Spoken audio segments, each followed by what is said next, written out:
এই সন্ত্রাসের godfather mastermind Tarique Rahman. প্রতিটি লাশের হিসাব নেব, প্রতিটি শহীদের হিসাব নেব। আমরা শহীদ হতে প্রস্তুত আছি। বাংলাদেশকে শহীদের মিছিলে রূপান্তর করছে এই শহীদি মিছিলে যারা নাম লিখিয়েছেন 24-এর 2000 শহীদ, আমাদের এই 8 আসনের যিনি সংসদ সদস্য পদপ্রার্থী হয়েছিলেন শহীদ উসমান হাদি, এই শহীদি মিছিলে নাম ছিল 28 অক্টোবরে যাদের লাশের উপরে মৃত্যুল্লাস করা হয়েছিল।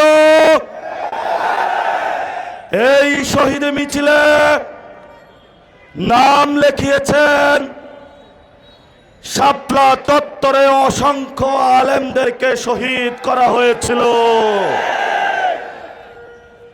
তোমরা বাংলাদেশে সন্ত্রাস করবে, আমরা 18 কোটি বাংলাদেশী জনগণ যতদিন জীবিত থাকব একজন করে শহীদ হব। আমরা সন্ত্রাসের সাথে আপোষ করব না। যারা নতুন করে দিল্লির সেবাদাস হিসাবে নিজেদেরকে আবিষ্কৃত করতে চায়, আমরা তাদেরকে হুঁশিয়ার করে বলতে চাই সময় আছে, শেখ হাসিনা থেকে শিক্ষা নিন। শহীদ মিছিল তারা বড় করেছিল, আজকে এই শহীদ ভূমিতে আমরা আছি। শেখ হাসিনা ভারতে পালিয়ে গেছে, আমরা ধৈর্য ধারণ করছি। আমাদের ধৈর্যের বাঁধ ভাঙবেন না আপনারা। যদি ধৈর্যের বাঁধ ভাঙতে হয় তাহলে গণতন্ত্রের মধ্যে আসুন। আগামী 12 তারিখের জন্য অপেক্ষা করুন। বাংলাদেশের মানুষ মুখিয়ে আছে।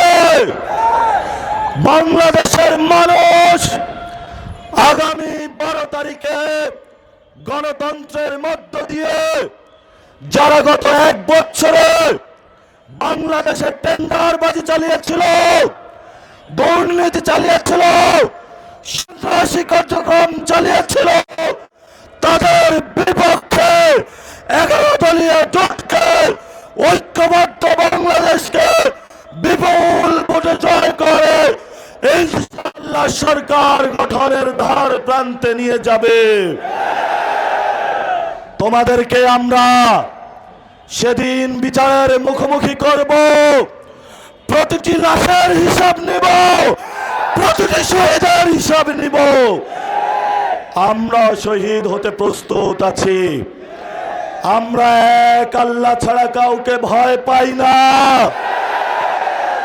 আমরা আজাদির পক্ষে, তোমরা গোলামির পক্ষে। আজাদির মিছিল চলবে চলবে। প্রিয় উপস্থিতি, আমরা সবাই আজকে হাত তুলে শপথ করি, যারা গতকালকে আমাদের ভাইকে শহীদ করেছে, আমরা আমাদের ভাইয়ের শপথ করে বলছি আমরা আগামী 12 তারিখে ব্যালটের মাধ্যমে প্রতিশোধ নিব ইনশাআল্লাহ। প্রিয় বাংলাদেশ, যারা সন্ত্রাস করে, যারা দুর্নীতি করে, যারা টেন্ডার করে, আপনারা তাদেরকে বয়কট করুন, গণভোটে হাকে জয়যুক্ত করুন। এই সন্ত্রাসের গডফাদার মাস্টারমাইন্ড তারেক রহমান, আপনাকে হুঁশিয়ার করে দিতে চাচ্ছি। জিয়াউর রহমান গণতন্ত্রের পক্ষে ছিলেন, খালেদা জিয়া বাসার সামনে বালুর ট্রাক ছিল, এক সেকেন্ডের জন্য দাঁড়াইতে পারেন নাই। জনগণ আপনাদেরকে মুক্ত করে দিয়েছে, অকৃতজ্ঞ হবেন না।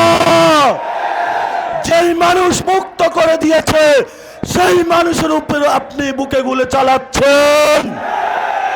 আমরা দেখে ছাড়বো আপনাদেরকে। সাহস থাকলে আসুন, ব্যালটের মাধ্যমে আমরা আপনাদেরকে কত পাঠা হয়েছে বুকে দেখে নিব। 12 তারিখ বাংলাদেশের জয় হবে। সন্ত্রাসকে না বলুন, টেন্ডারবাজকে না বলুন, দুর্নীতিকে না বলুন, দখলদারিত্বকে না বলুন। এই তারেক রহমান এবং তার পিছনে যে 300 গডফাদার আছে, যারা 300 আসনে রয়েছে, এদেরকে না বলুন। তবেই আমাদের বাংলাদেশ মুক্তি পাবে, তবেই আজাদির বাংলাদেশ।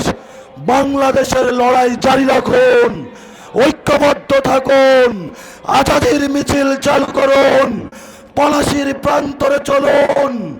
আমরা চাই একটি নতুন বাংলাদেশ, যার মধ্য দিয়ে সবাই ঐক্যবদ্ধভাবে শহীদদের যে স্পিরিট রয়েছে সে অনুযায়ী আমরা বাংলাদেশকে গঠন করব। সেই প্রত্যাশা রেখে আমি আমার বক্তব্য শেষ করছি। আসসালামু আলাইকুম ওয়া রাহমাতুল্লাহি ওয়া বারাকাতুহু।